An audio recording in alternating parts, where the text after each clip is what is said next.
A teacher had many good students in his class, but had particular regard and high respect for one of them. Some of the students one day asked the teacher the reason for this. In reply, he said, "I shall tell you tomorrow." The next day, he handed to each of those students one live chicken. He asked them to take the chickens to a place where they would not be seen by anyone and then slaughter them. After a while, they returned with their chicken duly slaughtered. But his favorite student came back with his chicken alive.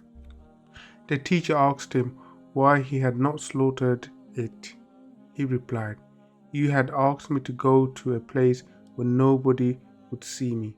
I tried hard to find a place where God Almighty could not see me, but I failed. Everywhere I went, I was sure that God could see me, and I could not hide from Him. So I could not carry out your instructions." On hearing this, the teacher turned to the other students and remarked, "The reason why I respect this student more is because of his constant awareness of the existence of God, who can always see him, no matter where he is. Consequently, he does not commit any sin."